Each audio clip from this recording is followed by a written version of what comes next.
Welcome to Mainland, your local regional television station.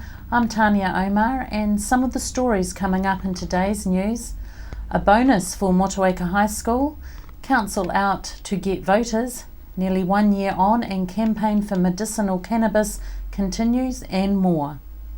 Senior students at Motueka High School turned out on Wednesday morning this week in the school staff room to hear an announcement that will impact the growing school roll. Associate Minister of Education, Nikki Kay, arrived soon after 9 a.m. with local Tasman List MP, Maureen Pugh, to give the school some good news. Well, I have one of the best jobs in New Zealand, being Associate Minister of Education, but also Minister for Youth. I have this extraordinary opportunity to constantly come into schools and meet so many incredible young people. So I often say to people, whatever you read on the paper in terms of young New Zealanders, it is a smidgen of what's actually going on. Recently I had some youth awards at Parliament, and it's a chance whereby the Prime Minister spoke. We basically call for nominations across the country and say, tell us the stories of young New Zealanders doing extraordinary things. Now we've got young Kiwis designing programs in cyberbullying, leading environmental initiatives not only in New Zealand but across the world. We've got young Kiwis. When we had the extraordinary tragedy in Canterbury, it was the Sam Johnsons and the student armies that stepped up. So I think the first thing that I would say to you as students is never underestimate the power that you have to make change. And it sort of brings me to, sort of one of the reasons why I'm here is really to talk about your community and make an announcement, which I think shows that we really believe in you and we're investing in you.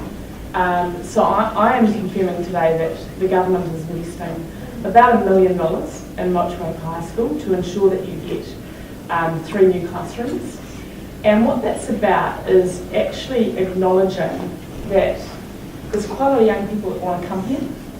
And that is a testament not only to your leadership, but also to your staff, to your board, but also to you. All of those different people make a difference in terms of why people want to come here. So it is a really significant announcement. Just to give you a bit of background, we've got 60% of school buildings in New Zealand are more than 40 years old. We've got leaky buildings, which is quite a big cost. We've got about 30,000 buildings across New Zealand, and we've got earthquake strengthening issues, plus we're trying to fix all of the Canterbury, plus we've got some growth issues. So what we've tried to do, we've got the largest ever injection of cash in the budget. So basically the budget's the time when ministers all fight together to try and get the most amount of cash to invest in education or transport, and education got the largest amount ever. And so we are spending in our time in government about $5 billion by mid-next year. To give you a context of how much money that is in history, the whole replacement portfolio for all of the 2,500 schools in New Zealand is about $23 billion. And so it's a lot of money, and what it means is that I'm able to, alongside Hiki Parada, basically come in here and say, yep, we're going to be able to do these buildings, and I know that you'll have conversations with the Minister exactly how they operate and when they're going to be delivered, but I only have the opportunity to do that because we've won the argument in Cabinet and we've managed to get that money for education. The other announcement that I'm making today is really about, it's sort of, and I say to people, I meet a lot of young people who have had pretty hard roads, everything from drug and alcohol addiction to attempted suicide to sexual abuse, and there are people who have had some pretty challenging lives. And one thing that I do as Associate Minister of Education, but more as Minister of Youth Development, is my job is, and it's a small amount of money, because if you can imagine in associate education, we're talking hundreds of millions, but my whole budget for youth development is about $7 or $8 million. And I've made some changes to make sure that, because typically we would have funded 50,000 opportunities from Duke of Edinburgh to Stage Challenge, just all of those opportunities where young people get a chance to have a leadership place or chance to do Duke of Edinburgh. And I'm growing that to 70,000 youth opportunities, partly because I've saved money in various places. I'm working with philanthropists and business. And what I'm confirming today is previously there's been some Duke of Edinburgh places that have been offered in this region, and we're taking that number up. So we're going to offer through the Bullarep Trust about 100 places, so we're about 20% more for the Hillary Award.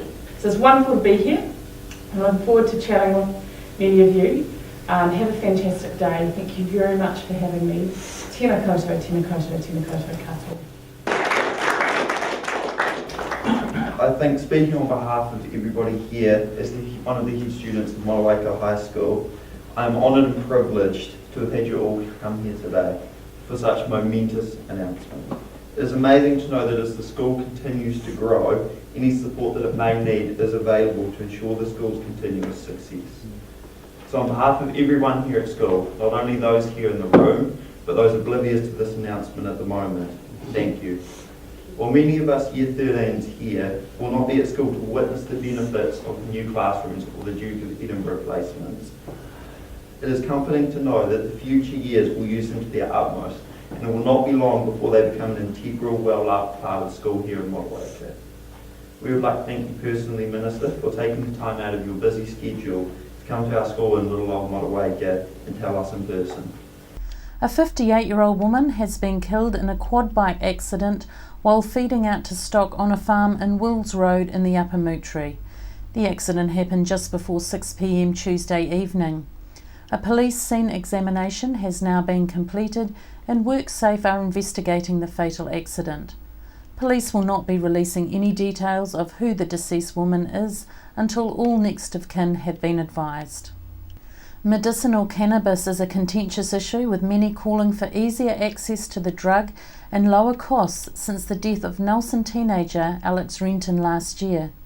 It's almost a year since Alex passed away in Wellington Hospital after 3 months of being in a coma while in a state of prolonged seizure.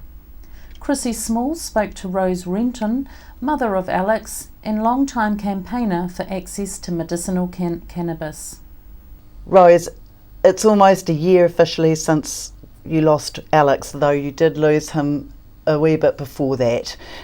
Tell us a bit about what was launched just recently on the 1st of April and to help the cause for medicinal cannabis. Well, Alex's sister Jessie launched a website. It's medicine.co.nz, which is the people's petition for New Zealand government to create an easier access to cannabis as medicine. And it's not a pharmaceutical product we're after our right to choose a non-toxic natural medicine in the form of cannabis, which includes the raw material.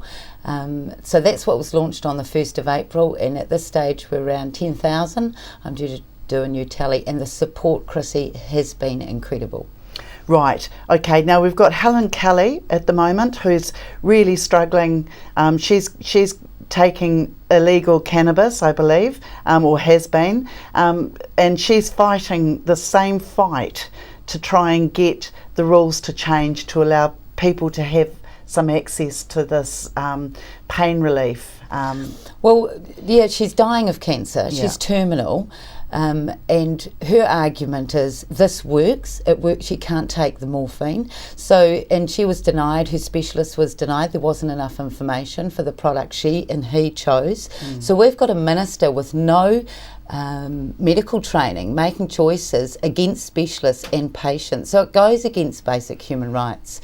And so yes, she is taking it, and a friend of hers on the coast with again a terminal illness, and Osborne, is also taking the cannabis oil, which is being given to her at great risk for both of them, but they're one of thousands of people across New Zealand using cannabis illegally and sourcing it themselves. The Minister of Health, Mr Dunn, has said identifying the greatest therapeutic benefits and determining the most appropriate ratios, dosages and delivery mechanisms would only come through a robust scientific approach, which means research. I think he's stalling there. As far as clinical trials go, we have a medicine as cannabis that's been around for thousands of years. We have people in New Zealand that have been using cannabis as medicine for as long as we can remember. So the trials, why are we trialling something that you cannot overdose on? I make a tincture which would be similar to Sativex, and it costs me nothing to make. Sativex is being charged out at $1,200 to $1,600 per month, and the cannabis amount that's in that would mean it's $6,000 an ounce. Now, on the street value, it's $300 odd for an ounce of cannabis. So again, what they want to do is regulate cannabis into a pharmaceutical system to cane the people financially and create money out of it. Cannabis is the people's medicine. We can grow 3 in the backyard. We can learn about how it grows. You can choose an indica strain for rest and relaxation, or you can choose a sativa strain, which is about motivation and getting up and having higher energies and moving around. You don't even need to be high on the homemade cannabis strains. The tincture I make doesn't get you high. It's therapeutic. It's CBT high, it's high in the CBDs, which is the medicine Alex has had. So we don't need trials. We need access and a law change to enable people's human rights to choose cannabis as medicine. Those that choose pharmaceuticals have that option. There's plenty of us that do not want to choose those medications because you can overdose easily on them. They're toxic to the body and you have trouble with your kidney and liver. Cannabis does not do that, so that's a no-brainer. Okay, so look, we're talking about him saying that there needs to be a robust scientific approach. He was also the minister responsible for bringing in cannabinoids. Did he go through that same robust scientific approach with those? The synthetic highs? I don't believe he did. So he allowed synthetic cannabis into New Zealand with dire results, extreme stresses to families, young people addicted because they couldn't get natural cannabis, life-threatening, psychotic behaviour. He didn't test those. He allowed his son to make millions by accessing those and bringing them into New Zealand. And yet we sit here and fight for a natural, non-toxic cannabis medicine. It's corruption because it's about making money and turning cannabis into a sativa type, Sativex type product, and that's what we don't want. Okay, Rose. Now, what kind of response are you getting from some of the MPs around wanting to see the law change? Damien O'Connor is fully supportive.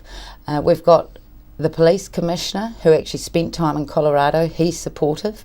We've got Dean Bell from New Zealand Drug Foundation, he's supportive.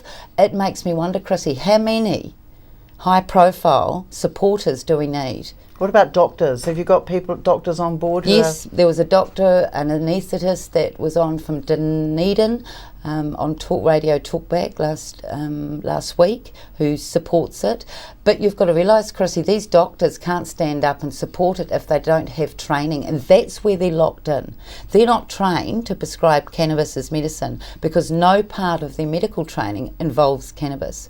Cannabis was a regulated medicine for hundreds of years, and it changed in the 1930s. We've got ancient photos of bottles. It was there for all sorts of reasons. But a medical professional, if he stands up, his job is threatened. His security and family are threatened because where's the support? And that's my question on these guidelines. Yeah. 5 specialists with no clinical training. How can you have confidence in your word if you have no experience with it as a medicine? Okay, so Rose, it's a really it seems like a no-brainer It to is. someone like you, but people who believe that it's a negative influence in people's lives, how do you convince them that cannabis is, I mean, they're talking recreational drugs use. Yes. But again, we've got legal recreational drugs like alcohol. Yes, we have. That is 80 times more damaging to the body and society than cannabis will ever be. And I think there's been a lot of people, in my experience, that have had a bad experience with cannabis, and it's often related to mental health. But there's studies coming out now that, in fact, cannabis is the safest form of regulated medicine for mental health. Yes, youth are interested in getting high. Everyone's been young and they are excited by that potential.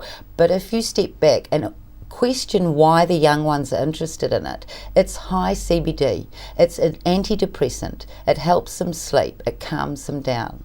And so you can easily choose to use cannabis safely without the high. And it's the lack of education, Chrissy. Cannabis has only really become a conversation in mainstream since Alex died, and that's what we need. I would like people to educate themselves to the benefits. There's a positive and negative on everything, but if you allow alcohol to be mainstream, which we've had in our society forever, and you put cannabis beside it, they don't compare. They're worlds apart. Cannabis is a peaceful, spiritual, healing, calming, relaxing, natural, non-toxic drug.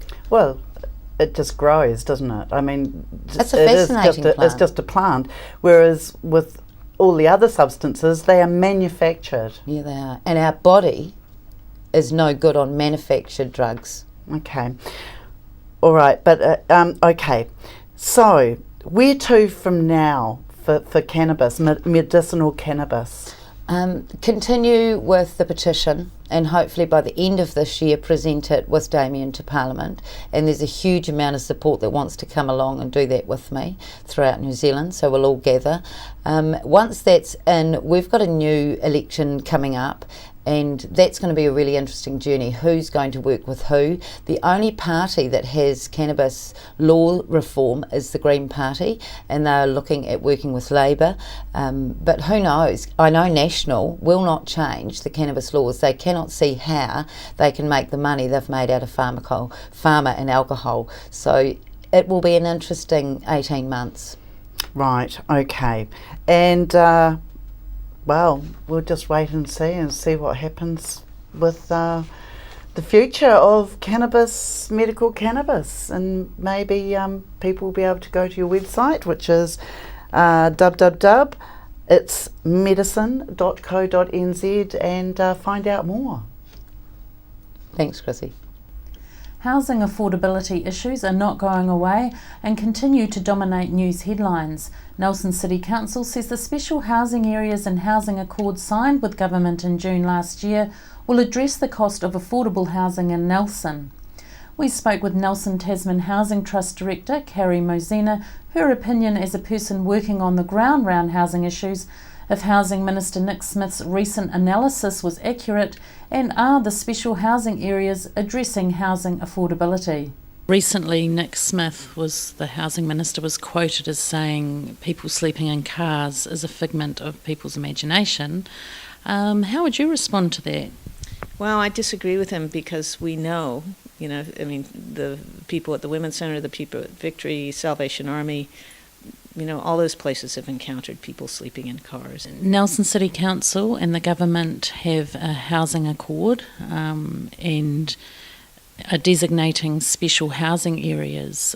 One is Betts Car Park, which they're going to build an apartment block. And is these special housing areas are they addressing, in your opinion, housing affordability in Nelson?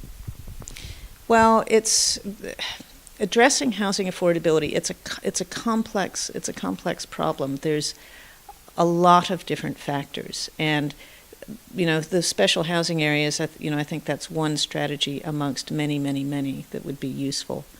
For example, the piece of land in Orchard Street that we hope to build our our 6 units on, that also has a special housing area designation. So practically speaking for us, that will be helpful because it will mean it should expedite getting resource consent and building consent for those homes. And so instead of it taking, over 12 months to build those places, I'm hoping we can get them open, within 12 months or, possibly 8 months. We'll see. But I think those special housing areas, there hasn't been, to my knowledge yet, it's still very early days to be able to evaluate, are they actually assisting? I mean, we'll see over the next several months, if they can actually help make more houses happen more quickly, then that'll be a win. But we'll see. Council is forging ahead with the special housing areas amongst public outcry over some decision making that some residents say are ignoring their concerns. There was a closed council meeting over the development of apartment blocks at Betts Car Park on Niles Street, which is a special housing area. We asked the public their opinion on closed council meetings when it comes to decisions on asset sales such as Betts Car Park. I think really, to be transparent, it should be open. Yeah, that's my view on it. I think there's way too many closed council meetings. It's not just that. There's real lack of transparency in council meetings. Everything needs to be open, not just the asset sales, but the decisions on leases like the Brook Camp and things like that. It's totally outrageous that anything would be closed. It's our local democracy, it's our ratepayer money, and we need more say on how our money is spent. There seems to be a group of people that know how to work the system, and it's not open to all. I think the closed meetings are okay, but then they should be completely, fully disclosed post-meeting, and it should be open. The councils represent the people, so it should be one voice and quite open. Well, one doesn't go into committee very often, and when you do, there has to be a commercial imperative or or protecting somebody's name. Do it as little as often as you can get away with, yeah. Nelson City Councillor Mike Ward seconded the special housing area motion and spoke with us on why he was for the housing accord and how it will address affordable housing in Nelson.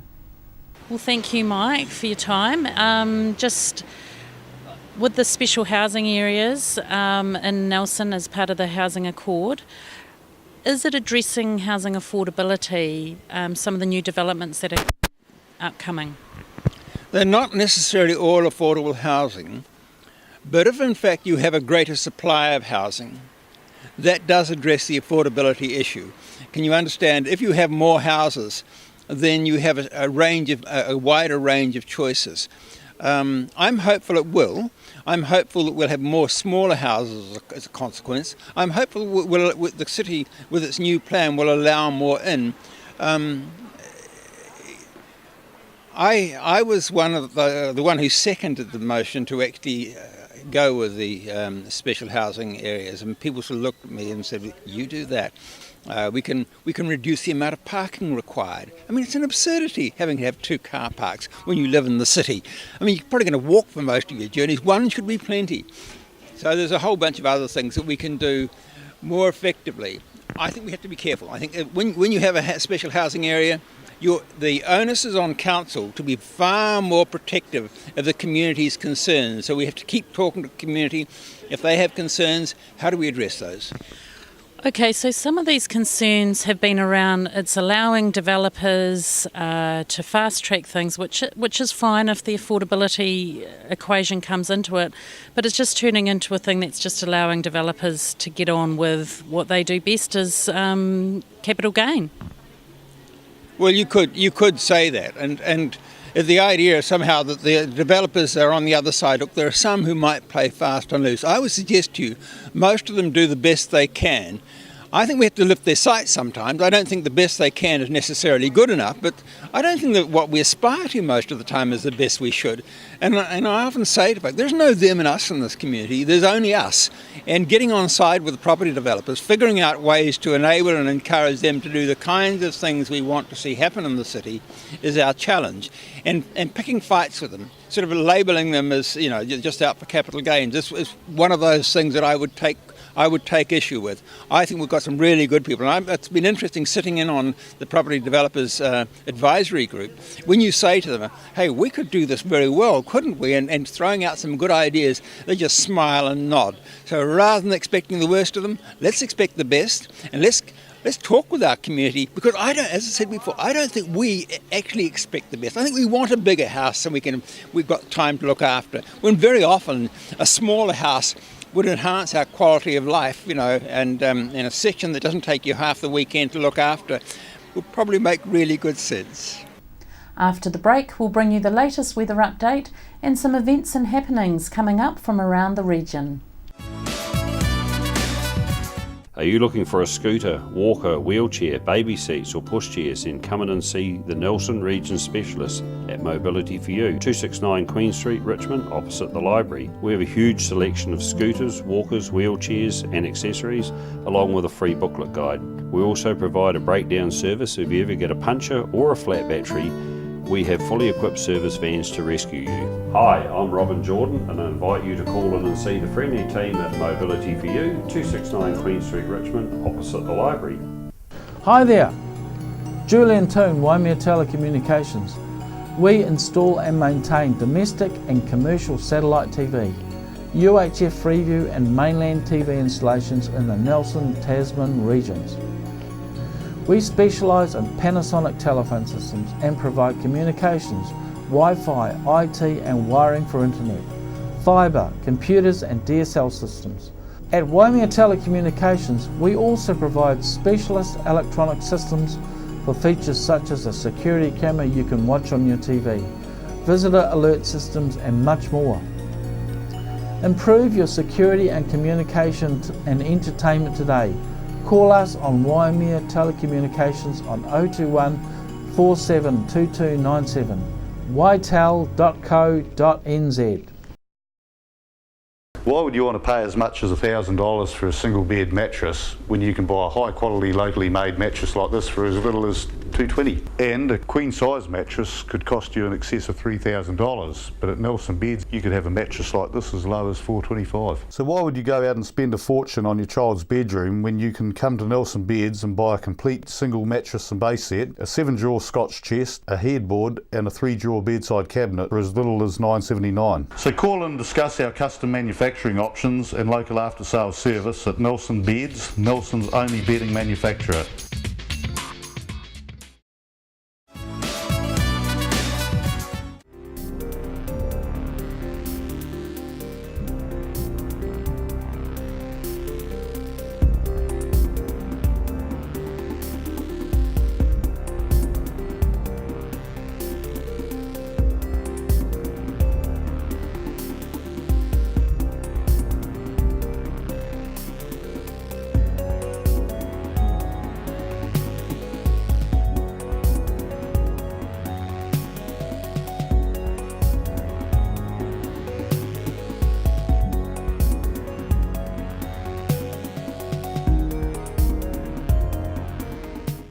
Sit and Be Fit is on at the Victory Community Centre Tuesdays and Thursdays at 10 a.m. at the Victory Community Church, 238 Upper Vanguard Street. School terms only.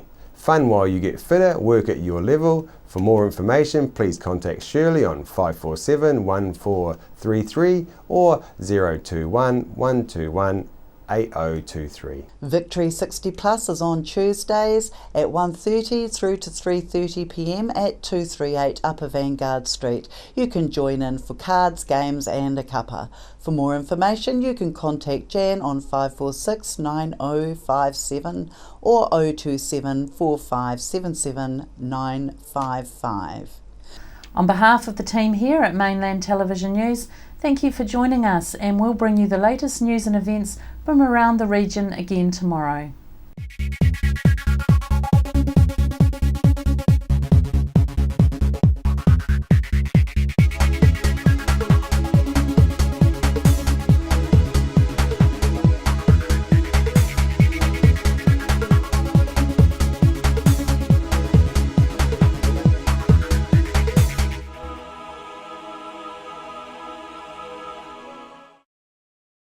supporting local content so you can see more of New Zealand on air.